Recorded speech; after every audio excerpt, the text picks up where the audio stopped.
Hey folks, it's your favorite zero level characters coming back at you once again. It's The No Class Podcast. with your internet buddies, Eddie. And Cool Cat Matt. How cool though? The Cool as a ice cucumber? cold. Oh. What's cooler You just than took cool? it up a notch. Stone cold. That's right. Yeah. Da-dun, da-dun, da-dun, da-dun, Want to race some hell? Hell yeah. So, what should we talk about? Well, It is that point in the show. exactly. It's time to do a shameless plug. But no, it's funny. We're not ones to brag, but in this instance, I think it's imperative. We have placed in Longview's Love Us, and I want to put a big, ginormous, huge thank you out to everyone that voted for us. And we just thought, like, we got 4 It was votes or goof, something like yeah. that. Yeah, it was a goof. But we met with the guy from, what was his name? I want to be rude. Anyway. Jess? No, Jed. Jed. Really nice guy from the local, Locals Love Us. Super nice guy. And apparently, I mean, it was a significant number of votes to have gotten as far as we did into the process. Yeah, should we say where we landed? I'm just tickled that we're in there, you know. Okay, well, of that, they only list so many in the guide, Yeah. and there were 27 total competitors, or whatever, 27 nominees, Yeah. and we made the cutoff. We placed 5th, right? Yeah. I mentioned it. I did it. But I mean, when you figure out 27 people, fifth is kind of noteworthy. With a lot of votes. Like With, you I mean, said, a that lot wasn't of 4 votes. votes. That So, was a lot of yeah, votes. I mean, I had no idea, but when he threw out the numbers, I was like, holy crap. I didn't, Because number 1 is always going to be the balloon race That's here in Longview. Longview's claim to fame or whatever, the hot air balloons. But for us to move up to 2 or 3, We're up against it's doable. baubles and blue jeans and this and that and whatever. So, I mean, wow. Yeah, I'm very appreciative. Thank you, and please keep us in mind for next year. And we should see some posts from them on that. Yeah, I haven't absolutely. found anything yet, but Yeah. But we were up at the Hilton Garden Inn for the pictures, and again, we talked with Josh and some others there. They're really excited, and in fact, they were hosting some kind of an event there for one of the Rotary Club or something. Well, no, they were also this last week. They were really busy. They were hosting an event for one of the hospitals. That's like a major event for them, and somebody there saw Kelsey, who's part of marketing and sales for events, and they supposedly asked her about our event. Why wouldn't you? Yeah. But did they ask in a favorable way? Don't start me lying. I haven't had a chance to talk with Kelsey about it, but I was going to hey, what Are you was, the ones what's that let the those dirt? bums have a con Yeah, in your hotel? Exactly. We don't want your business anymore. Yeah, they're evil. Don't touch them. The most evil. The most evil, like an evil bow weevil. So anyway, there's that. But talking about that and segueing into something else, like, how many times we get asked, like this Jed guy goes, why are you doing this? Why are we doing this? Why are we doing this? And as I always say, my pat answer, our abiding love of gaming. We love games and gaming. And I love to share the share. Exactly. Well, and it's kind of like, I know probably a lot of our listeners are like, I get it, cons are awesome, but if you could go proselytize, if you could go help the masses understand that, like, cons are just so much fun, and that's why we want to do a con. We go to a con every year. But if you're listening to this podcast, you're probably one of the faithful. Absolutely. This is definitely us preaching to the choir. Yeah, preaching to the choir. But it's like I would, I meet people out in the wilds, and I put on a con, and there's the people that are like, well, why would I want to come to a con, and I'm like, well, think about how much fun you have playing your game, but what if you could experience it through a different game master who might have a different style that you might like better, or you like certain things they do, or playing with new players and go, man, I used to go to gaming conventions for years. Hence, I know cons are fun. And I was always learning new tricks at the table. Like, I never thought of using that spell that way. Or, you can do that with the fighter blip-blap ability? Why, yes, you can. It's perfectly legal. Holy crap. You know what I mean? So, learn new tricks, experience in different games, and talking about different games. Man, you're ready to get at it. You're ready to get at this topic. Why not? I'm still in the shilling mode. Well, let's shill, brother. Shill like there's no tomorrow. Because I was going to say, for you, those of you that are listening, and are the faithful, thank you for spreading the word. That is the best thing Absolutely. you can do for us. We have exceeded our sales Oh, yeah. time after time. First year was mind blower. Last year blew our minds. This year we're humbled by people have really come out of the woodwork. And that's because of you spreading the Yeah, word. That's the absolutely. best advertising that we can get. Always said that best advertisement is word of mouth. Facebook ads, bull crap. Yeah, all that Posters, stuff. bull crap. Yeah, Somebody saying something kind, and I don't know, it's going to be a humble brag or something, but I think the friends that we have made at the convention level, like NTRPG, I think people ask, like, hey, like vendors, like us getting diesel. I'm Yeah. sure there was some kind of, what do you call it? Not vouching or verifying, but basically he probably asked around, hey, are and these we've got guys that, legit? yeah, and we've got a decent reputation. We're too legit to quit. So that comes from you guys, and Yeah. like I said, word of mouth. Absolutely. And so thank you again. And it's just we appreciate everybody that takes their time and effort to run games and you know, of your money and resources. And yeah, absolutely, we're just very appreciative. We're humbled by how wonderful, like things like people who vote us in for locals love us. Just awesome. Now, so while we're still talking about the long con, are you staying up till midnight tonight? Yeah, this is almost like for us, for me, speak for myself. This is like election night. Yep. You know, I have to work Or tomorrow. Christmas Eve? But yeah, I'm staying up with to see the election returns, but to see how many more tickets we sell. We've got, well, we don't give a number, but we've still got a number to Don't give sell the numbers. between now and midnight. But I'm hoping it's going to be like last year, and people just piled in at the last minute. Which I'm tickled this year. More people bought tickets earlier. And there's dividends there. That's more that we can, because that money's there ahead of time. We can use it to get more swag or do more cool things for y'all. And we know what number to shoot for. When people piled in at the last minute last year, we really weren't as well prepared because for a minute there we were thinking there wasn't going to be a con. Yeah. You know. So, year one, we were worried. Yeah. Year two, I remember us sitting up and commiserating on the phone, like, yeah, this is it. is this going to happen or not? And then the sales just freaking poured in. I think we sold close to 50 probably that night. In the last 4 hours. So, I mean, this time it's just nice to know ahead of time that we're going to have the numbers, you know. Yeah, this time it's a victory lap. Oh, How absolutely. much better will we blow the doors off of it? Yeah, and I mean, this was a leap of faith because going from the Hampton, which we appreciate them, they were there for us when we were starting up, but to go into the Hilton Garden Inn, which is an amazing venue, but it's amazing and it ain't cheap. So needless to say, if it wasn't for these numbers, we wouldn't be able to, we would lose our shirt. Well, that goes back to thank you again for booking as many rooms as you have. Yes, that too. You know, Now, yeah. what we need you to do is eat 3 or 4 meals a day during the con at the Hilton, so Yeah. they really get that food money. Yeah, Maybe go to the bar, have a few drinks, maybe buy a round for the place. yeah. There's going to be Spend that money. some cool gamer themed apps. So that's kind of cool. Appetizers to those who don't And use the remember to lingo. throw that money at our vendors if you want them to keep coming Oh, back. Yeah, please be Keep generous spending with that the money. vendors, you know. Yeah. And there's going to be some cool vendors. Yeah. Absolutely.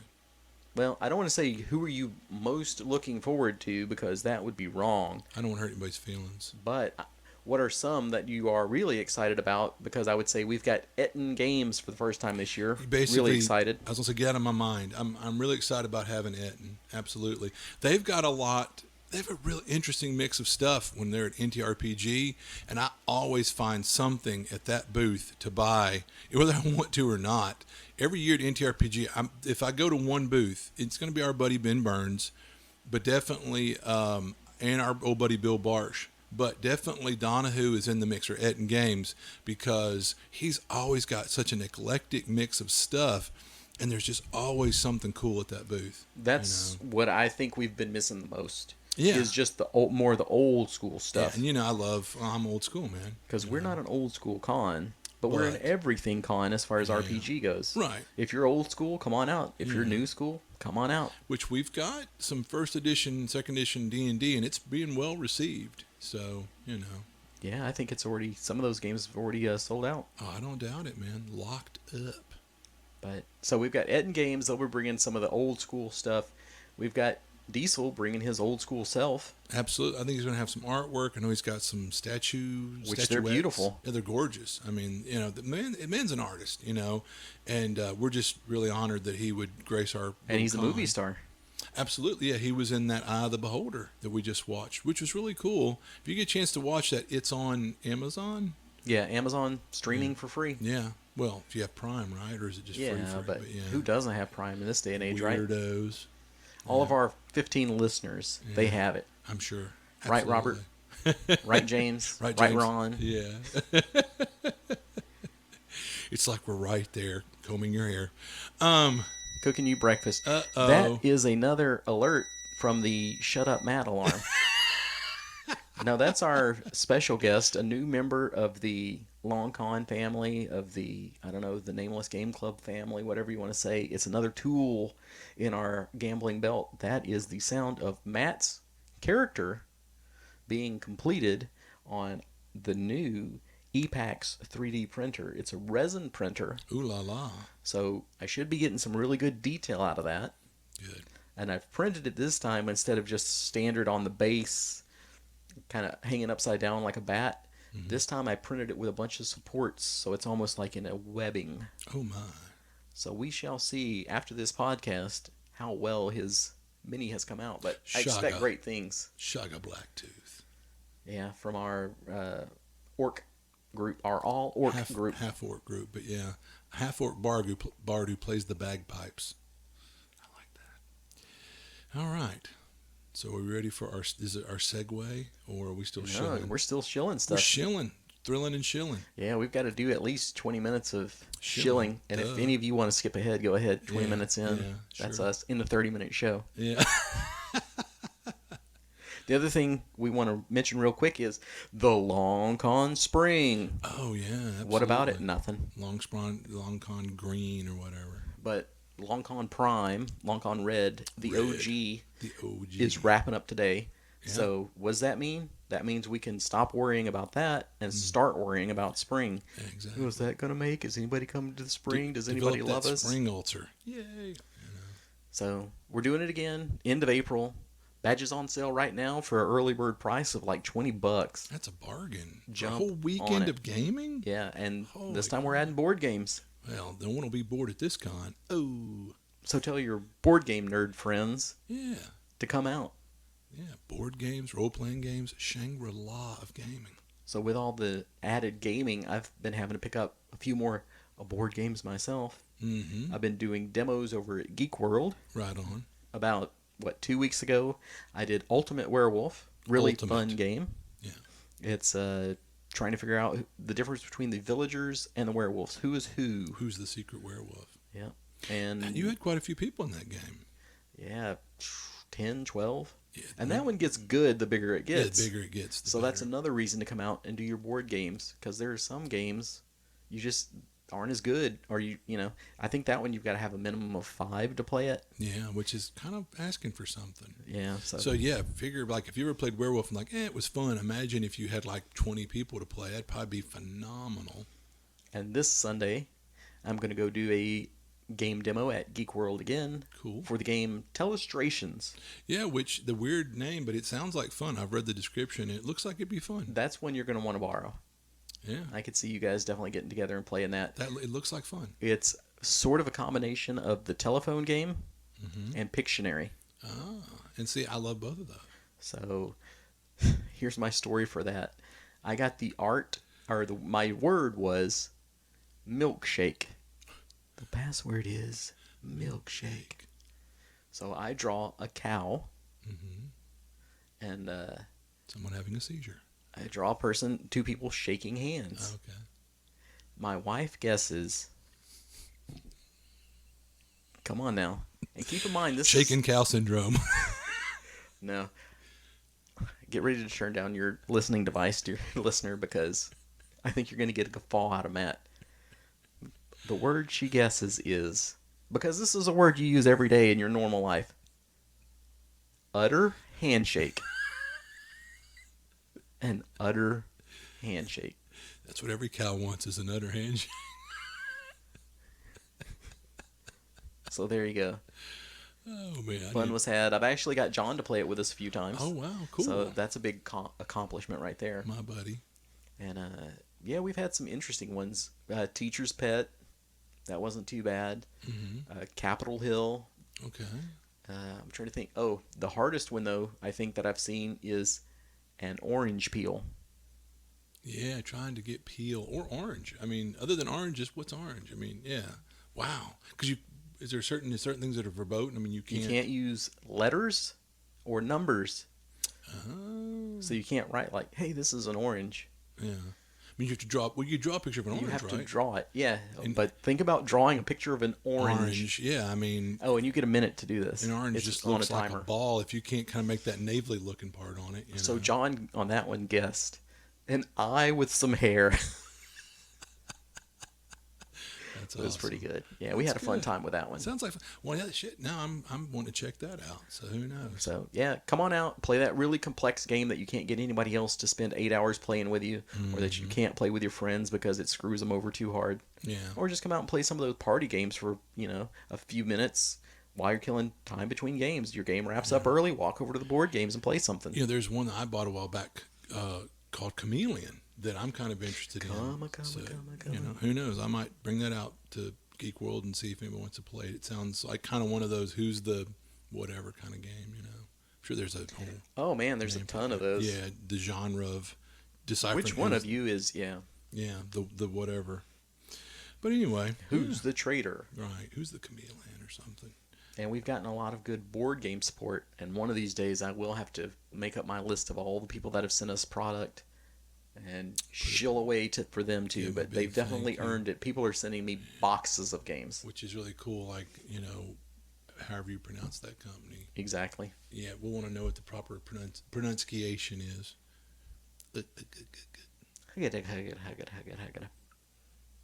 All right.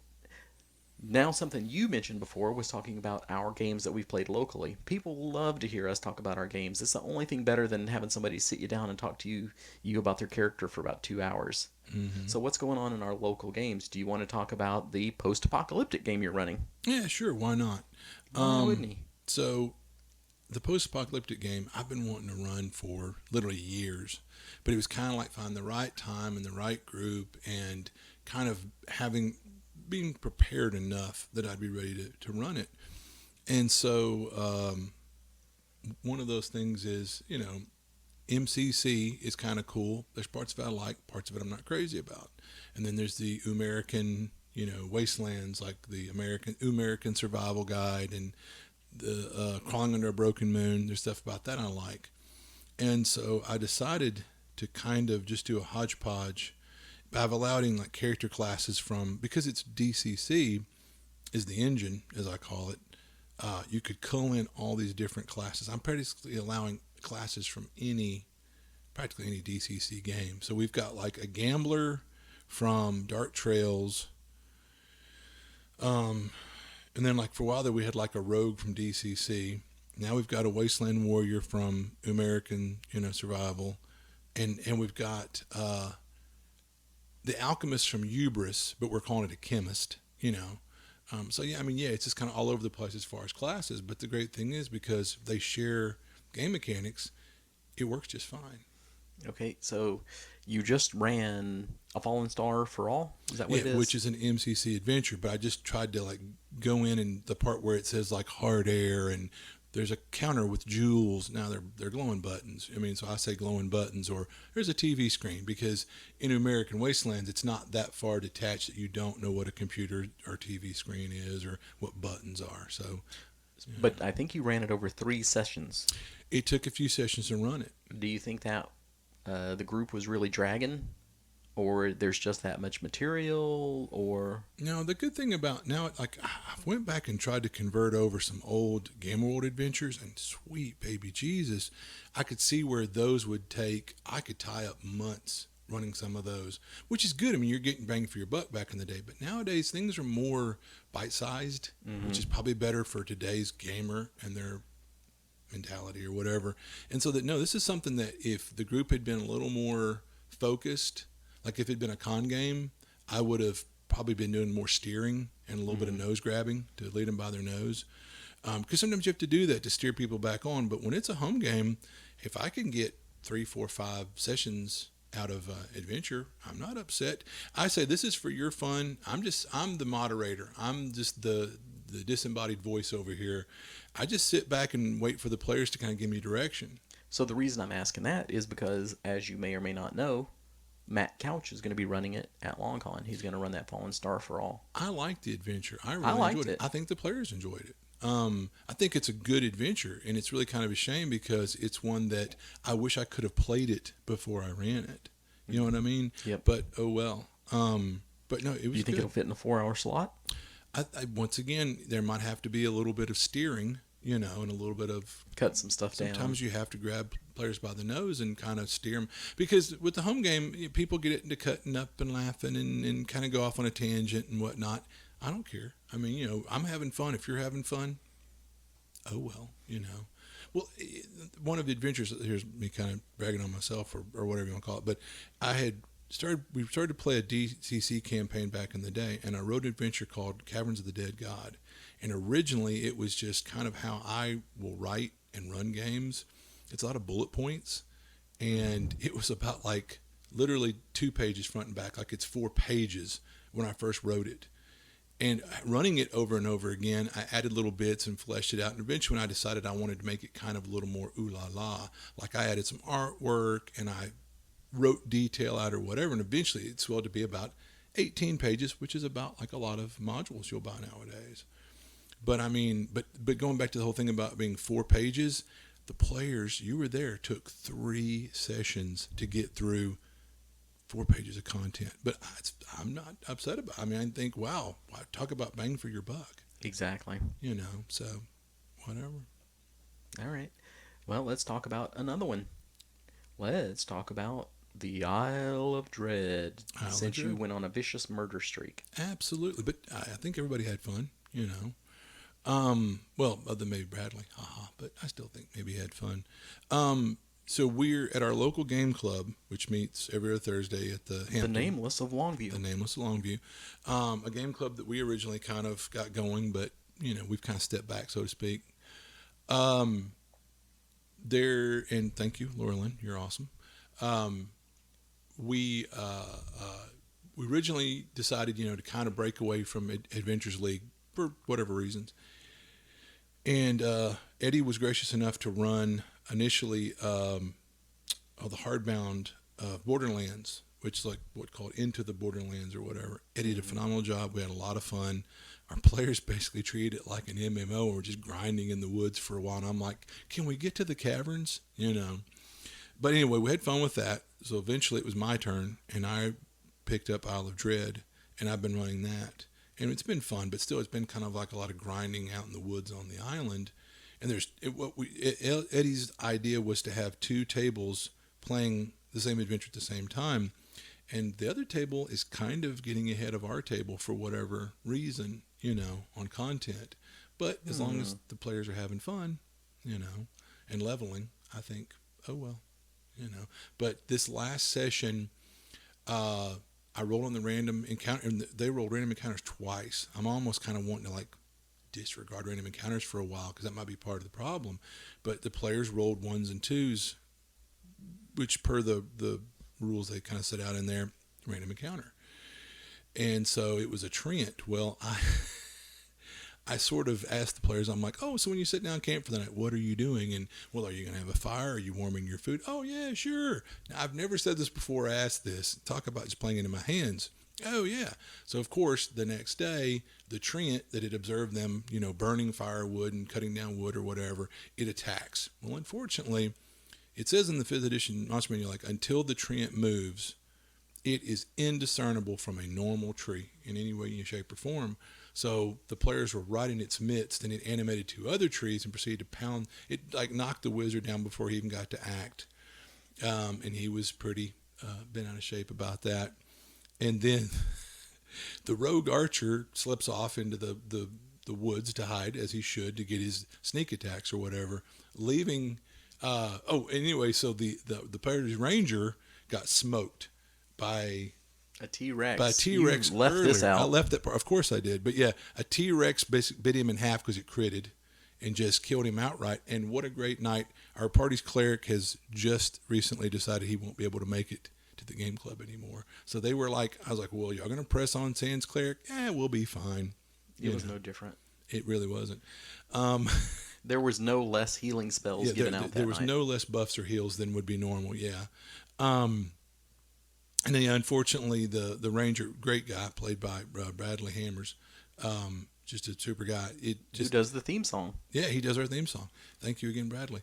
It's just dumb luck that the thing got a crit hit, and it just, per physician rules, killed him outright, bit him in twain, and swallowed the upper part, we'll say.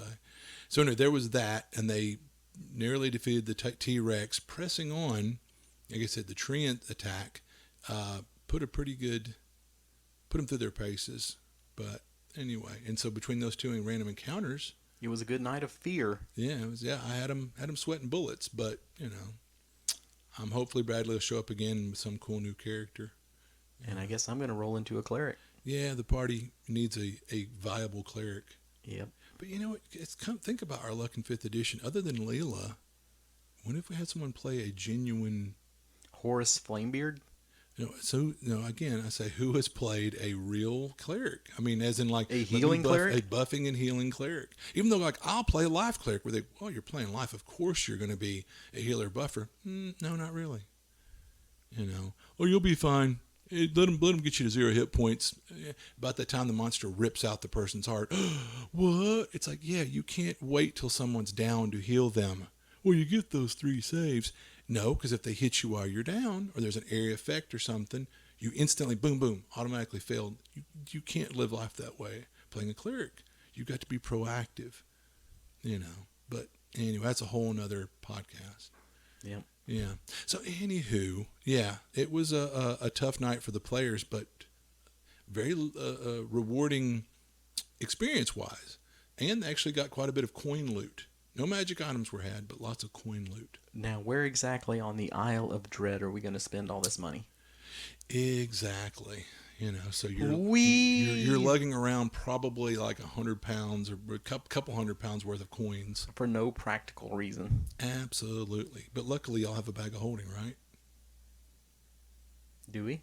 I don't think so. That was me being facetious. I was going to say, it's news to me. So you have to bear in mind in the future, if y'all ever flee, I'm like, what are you doing with all that metal chest full of coins you're toting around? Who's carrying it right now? Exactly, yeah. Not me. To think of it. So, oops. I'm not... in this one, I'm a ranger rogue. So he's like team stealth. So I'm definitely not sneaking through the woods with 100 pounds of coins clink, on me. Clank, clink, clank. Yeah. What was it? I'm just there for the murder. 2,000 silver, 2,000 electrum, 3,000 gold, like 1 million copper, and 1 million. Was it 6 amethysts, each valued at like 500 gold pieces or something crazy like that? Yeah. So anyway, so that's what's been on with our group. The other table has had a death, at least one that I know. No. Oh yeah, a couple. Well, actually, I got to kill somebody. Hooray for me! Yeah, from the other table, who was nice enough to come over to play on the table. Oops. Yeah, that was instant kill from Red Dragon Breath. Absolutely. Yeah. And then I think the other one on John's table might have been an instant death from a plesiosaur ripping somebody in half. Yeah, rip Joe's character a new one. Which, as I would say, there are not many more greater joys in life than killing one of Joe's characters. I could see that. So if you need a reason to come to a con, run a game, get Joe on your table, and get that knocked out. It's like your birthday or something. It just feels good. I don't know what's so good about it. It's just right, But anyway, now, I know it's kind of old news, but Eddie had ran a really phenomenal home campaign. And one thing I liked about that is he found a way to incorporate a lot of cool old school adventures into his campaign. And it's a shame because we were tiptoeing at the Temple of Elemental Evil, which I'll tell myself, I've never had the opportunity to play, but we were there, but the party's leader panicked with fear and fled the temple after like putting our toe inside the door. Well, that one could always be dusted off, but we'd need to find some folks. So yeah, and it'll stay wrapped up for a little while longer, waiting. Village of Hamlet is a classic, which I never had to play, but hey, thanks to Mr. Eddie, that's his baby almost, and he ran that for us, and we had a blast with it. I mean, so I got an opportunity to play some really great old school adventures that I never got to play back in the day because of his brilliant idea for a campaign, which was a fun campaign. Well, since you mentioned that, I'll mention the Shreveport group that I don't know. I'm a reservist in that group, Yeah. but they're talking about doing some old school mods. They went from Keep on the Borderlands like we were doing, Mm-hmm. and now they're into the what is it? The Lair of the Mad Mage. Oh wow. That relatively new module, and they're like, it doesn't have the old school feel that we want. Mm-hmm. So they're going to go back to some of the classic modules and convert them over. Cool. And all the ones that they had out that they were going to choose from, Mm-hmm. I was like, well, I'm not going to vote because I've ran more of them, and if I haven't run it, I've played it. Yeah. So it was like 5 modules, and I was like, yeah, okay, there's only one of these that I don't know about. Yeah. Because it was like The Lost City, Mm-hmm. which we had a good time playing that. Absolutely. Bone Hill, Oh yeah, I love. which you just did that for us the other day. I converted Bone Hill. It's for someone's birthday or something, right? And we were playing, and y'all played those half orc characters, which was a lot of fun. Yeah. And That's what it. What's Palace that? of the What is that Silver old Princess. Ticklebone or whatever? What Ticklebone was in that? You know. Palace of the Silver Princess. Oh, that's a classic. Yeah. Got some weird Errol Otis artwork in that too. Yeah. Horror on the Hill. Mm. That's the one. That's the one that I was like, I haven't run it or I haven't played it. I don't. That hardly rings a bell. I'd have to see the artwork or something. Yeah. That must have been kind It of would, but one like a fringe one or something. Yeah. so anyway, welcome to our topic. We're 30 minutes in, which is about as long as we run our I was gonna podcast. say, yeah, we've already rattled off 30 minutes here. Which is pretty easy. Pretty easy when you're hanging with Matt to have a 30-minute conversation. Because I'm Just so easy to fly by. talk to. You are. You're a great listener. I'm a phenomenal listener. Absolutely. There you got 2 of those. You should make a drinking game. Every time I say absolutely, you have to drink. You'll be drunk in about 5 minutes. Make it Absolute Vodka so we can get sponsored. Yeah, absolutely. So, there was a topic today? I'm afraid so. If we're going to address it. So we're talking about like games other than D&D that we've played that we've Not enjoyed. that there's anything wrong with it. No, we love some D&D, but we're not even going to go into like DCC because everybody that knows us knows we have an abiding love for DCC and Goodman Games. But like other games, and unfortunately some of them might be dead games, I guess. But Does anything stay dead for long, though? no, I mean, what is the saying like that which blah, blah, blah cannot long be dead, blah, blah, blah. I can't remember the saying. So I'm glad I could reference it. But yeah, like I know talking about games that we've played at cons or we played years ago, like had you played Paranoia before you? Yeah, you played it with Rob before you ever played at a con, right? Or did you Yeah. play at the con first? I think I played it with Rob first. Yeah, and what was that one like based off Jurassic Park or something or? No, that was the one we played with Ben. Oh, you're right. Yeah, it was Jurassic Park. Yeah. Because I played one with Rob. It feels weird. It had a fun theme. What was the theme on it? Nothing. That was Mr. Bubbles, Oh, okay. which is like the introductory module. When you buy the, geez, I can't even think what edition it is. I'm going to say 3rd, and I could easily be called a liar, but I think it's 3rd edition. Because somebody bought the rights from what is it? Mongoose? West End Games. Yeah, that sounds about right. Mongoose had it at one point. It may already be on to somebody else now. Yeah, I mean, this Because I want to say they're at 5th edition or 7th edition or something crazy. Yeah. It's like for our listeners that don't know, Paranoia is a dystopian science fiction role playing game originally designed and written by some guys at West End Games in 1984. Or there you go. Since 2004, the game has been published under license by Mongoose Publishing. There you go. You called it. But Mr. Bubbles, I'm trying to think, what's the one for Call of Cthulhu that everybody plays? The Haunting? Don't start me lying. I'll start you lying. Start me lying. But anyway, that's like the introductory module. If you buy the book on 3rd edition or whatever it is, that's the mod that comes with it. It's a lot of fun. I've played it. I've run it. Anytime I get to do a robot voice, Yeah, I'm in business. So, I mean, I think basically, so for people who don't understand Paranoia, it's like dystopian, but more, it's got a sense of humor, but a very dark, twisted sense of humor. And some people, which I'm telling myself, I haven't read the book, but I need to. Harlan Ellison wrote, I have no mouth and I must scream. And they say that's maybe where they drew from for the game, but it's after some sort of post-apocalypse. People that have been in this sort of underground shelter or whatever, these huge sprawling cities, and there's a computer AI that sort of runs things, but the AI is corrupt. And it's basically crazy. And there's all this paranoia. The commie, that paranoia from that era. And there's mutants, but mutants are outlawed.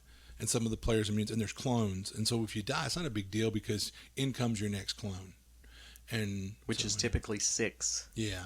So it's just kind of, and then the names are funny, because there's the society has a case system that's like red, blue, yellow, whatever. And anyway, so yeah, but it's usually a lot of fun. I remember the first time I ran it for some people, they weren't used to the concept of backstabbing and vying against other players. And like the first time, one guy shot the other guy's character because they figured he was part of a opposing secret society or he was a mutant or whatever. This guy was like butthurt, and I'm like, whoa, stop right now. This is a beer and pretzels game. This is the kind of game where you kind of screw your buddy over, but it's playful.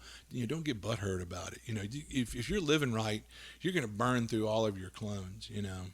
But anyway, I played it years ago. My buddy Ross in Missouri ran it, and I just loved it. Had a lot of fun,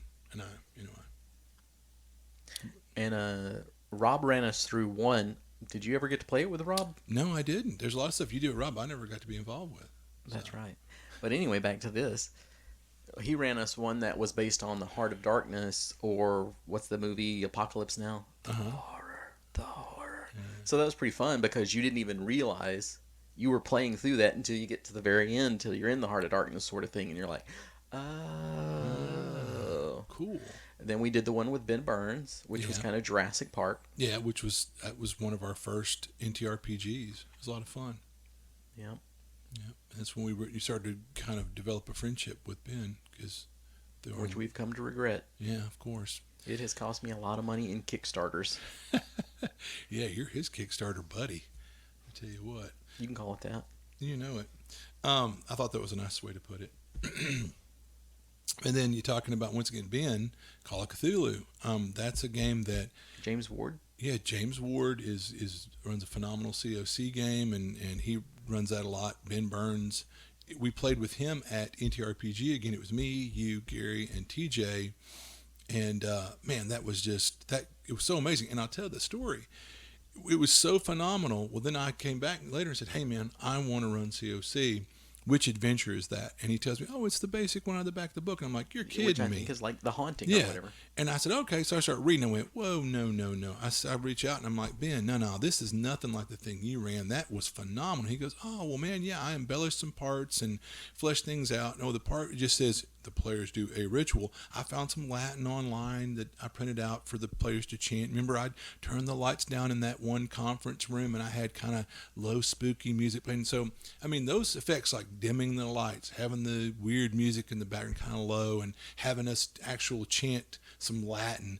I mean, it took a game which would be good, and it pushed it over the top. I mean, it was memorable. But that is one of the things with Call of Cthulhu for sure, is the atmosphere. Absolutely. You want people to be frightened. It's a scary game. If you're not kind of a little bit like, you should play it at night. Mm-hmm. You should play it in a private room if you can, where you can control all the sounds. Like, as much as I'm like, go to the con, that's probably not the one to play with 12 tables of other people around you. But I can say at least one of James Ward's Call of Cthulhu games is going to be in the private Longview Computer Center sponsored room. So when there's stuff like that, I try to keep it in mind and say, who would benefit the most from this? Who will get the best out of that experience? Yeah, and definitely that room is phenomenal. James is a phenomenal GM. That's a game I bet you'll see fill up quick. Well, to completely change subjects again, for our long con, we get all of our badge sales tonight, so we'll get our report card and we'll see how fantastic we did. Yeah. The next interesting thing after that is on October the 2nd is when we do on the 3rd, when they do see, I'm messing up my dates now. I'll have to edit this out. Tomorrow is game registration. Right. And the fun thing with that is watching to see which ones book up first. Right. As long as me and Matt book up first, that's all that really matters. We have very fragile egos. I hate to tell myself, but I'm kind of concerned that my tournament game probably won't fill up. You are a liar. True story. I bet it will. We'll see. How many games are you running this year? 1. How many games am I running? Do you know? 1. And 2. That's right. No, you're doing an old school and the MCC, don't say it. The Casino of Carnage, which we mention in every podcast by law, but yeah, but no, and that's a great. it's about game. to get retired. Yeah, I hear you, but it's kind of like definitely the locals here need a shot at it. That might have already not played it, but that's where. Don't get me wrong, my tournament mod's going to be phenomenal. I run a great tournament game. I mean, but we have a lot of DCC fans coming. There we go. You're part of the DCC weekend, but you got to figure at Red River. No, it's not true. The last Red River, my tournament game filled up, but not initially. It didn't. Well, just because my stuff fills up faster than yours, I wouldn't take it personal. That is not a reflection of you and your GMing skills. Mm-hmm. But the thing about it is, even if it doesn't sell out tonight or tomorrow, whatever, come time, there'll be people scrounging around. I'll be like, hey, come over here. But I will say this, which people won't hear this until later, but I broke down and went to a Crown Awards. And, I had really phenomenal medals and trophy at NTRPG. They ain't got nothing. I almost feel a little embarrassed how much. But my wife knew how much I spent on this. You didn't listen to our podcast. She would skin me alive. So, it'd be a shame for people not to get these amazing awards. But whatever. Wow. Anyway. Nah, that's going to book up pretty quick, I think. Probably will. I'm just anytime you say DCC and tournament, there's a certain core group of people that get those tingles. Rogers. Oh, yeah. And Jason Lillies and Gus. Yeah, and I was thinking on those 3. Matt Couch. Yeah, but isn't he running in every damn slot? Yeah, but he may well have saved one of his slots just to get in your tournament game. I hope so, because he was there one time. I think not this year, but the year before, maybe. I don't know. He hasn't come to Long Con before, but he was NTRPG. I'm talking about NTRPG. I was like, has he ever played one of my tournament games? Yeah, I think he might have at NTRPG. Maybe. It was the Mutant Crawl Classic. That's what I remember, because I was on that table too. Yeah. Okay. Well. Okay. Fair enough. Welcome back to the podcast. We went off on a tangent. Can you tell today's unscripted? Anyway, we're probably sitting at about 40 minutes, by the way. I thought I'd give a little update. Yep. So, I think there was one more game you wanted to get in here under the wire before we just talk about DCC and MCC for the rest of the podcast. Yeah. We did Paranoia. We kind of did Call of Cthulhu. Yeah. Was there another? Well, I know, when I was younger, what really shaped my love of post-apocalyptic games was Gamma World? Gamma World, which Gamma World is a science fantasy role-playing game originally designed by James M. Ward, not our awesome local James Ward, but James M. Ward and Jerry something I can't pronounce. And it was first published in 1978. It borrowed heavily from Ward's earlier project, Metamorphosis Alpha. And which I have never had the pleasure of playing, but I'd love to play Metamorphosis Alpha one of these days. I'd love to have Ward run it for us. We had the pleasure of playing. What did we play with him? Gamma World? No, what am I saying? We did play Metamorphosis Alpha. Derp. Yeah. That's what we did. Yeah, Derp. We were on the Warden. This guy. I'm getting senile. But we got to, And look at him dropping names again. Exactly. Bragger. I know. Just because I was there sitting next to him. Exactly. Duh. Anyway, but yeah, it was kind of cool to get to play Metamorphosis Alpha with James M. Ward. It was awesome. It was a lot of fun. I'm being facetious. It was one of the best brutal beatings that we've ever gotten. Oh yeah, to be killed by Ward is like that's bragging rights, In fact, one of our new friends got killed by him not once but twice. Which James Ward said that was a special thing for him. Yeah. He doesn't do that. Yeah. When you die, you die.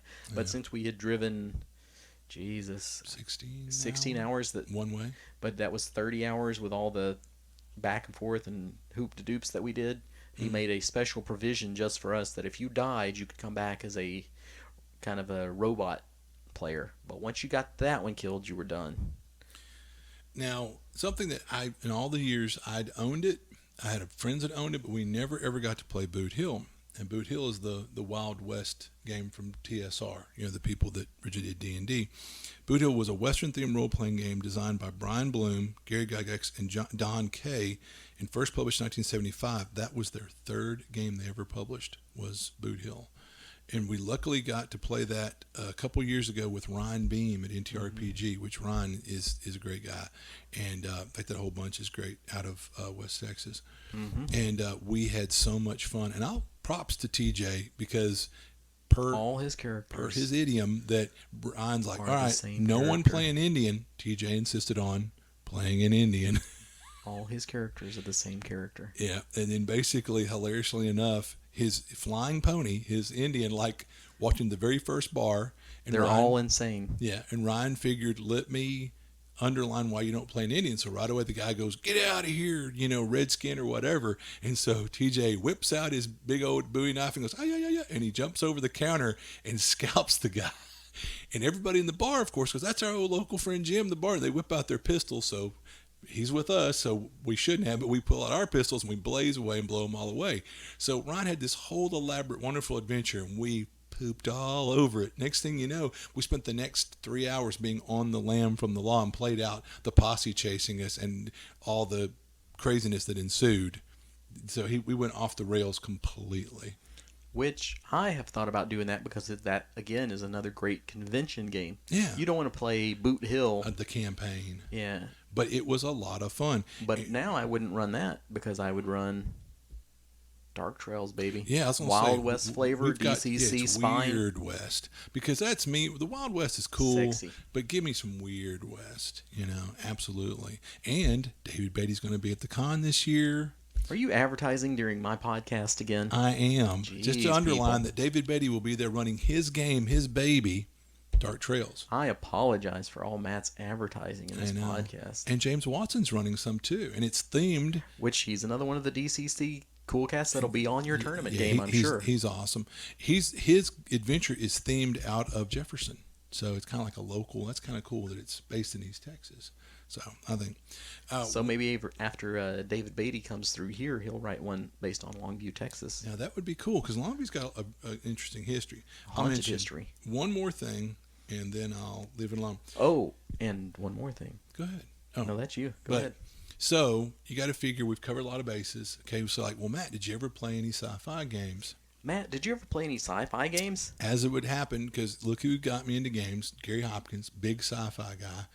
Back in the day, there was a game called Traveler. I'm sure a lot of people heard of. We dabbled in it, but it just didn't connect. Did you die in character creation? Exactly. I died in character creation, and I think as a young child said, this is BS. I didn't say BS. But anyway, so we end up playing Universe, which I have so much fond memories from Universe, and I hate that it kind of died out. But Universe was like a space opera. It was a role-playing game of the future, science fiction, It was published by Simulation Publications Corporate, SPI, from 81 to 83. So it was a very narrow window. It was available. Probably a lot of people never heard of it or got to play it. But honestly, if you could get your hands on the rules, we had so much fun. And what are the odds? We played smugglers, a la Han Solo, Chewbacca, whatever. But it was a great theme playing smugglers. All the mischief that Han and Chewie got into that's rife for space adventures. But it had really amazing rules for ship-to-ship combat. And the role-playing rules were okay. That was during the era when things were starting to get overly complicated. I think the game was too complicated. Now, I played Star Frontiers, which was the TSR one, but which it probably in that regard, it was probably better. But anyway. All right. Well, I'm getting that look from Matt, which means we've got to wrap it up. Yeah, we've been. It's time to wrap it up. A little long. There's been enough advertising in this. We're going to wrap it up. But if you haven't bought your badge for LongCon Spring yet, it's still out there. Awesome. Get it. Do it. All right. Do it. Just like do it. A 0-level character that's been smacked in the head by a T-Rex. We're all out of hit points. See you next time. Bye.